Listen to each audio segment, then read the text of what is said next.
Everyone, welcome back to my channel RM Edutech. আশা ৰাখিছোঁ আপোনালোক সকলোৱে ভালে আছে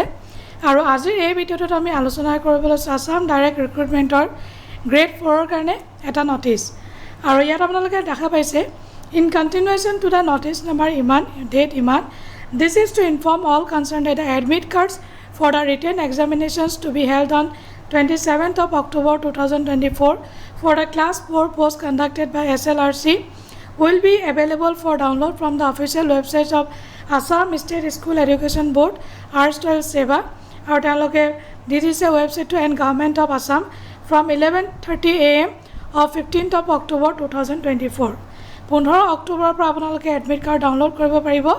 যাৰ এক্সামিনেশ্যন আছে 28 October 2024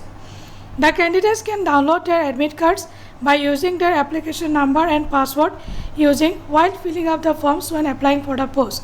These are application number or password. The candidates will have to produce hard copy of the admit card and a photo identity card issued by government such as Aadhaar card, PAN card, driving license, voter ID card to appear in the written examination and must follow all the instructions mentioned in the admit card.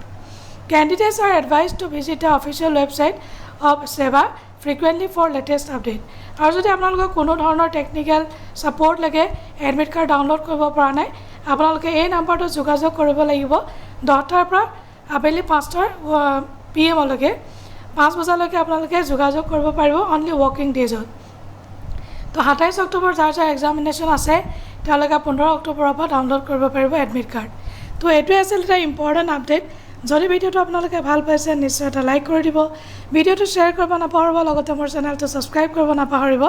Thank you so much bye bye take care Jai Hind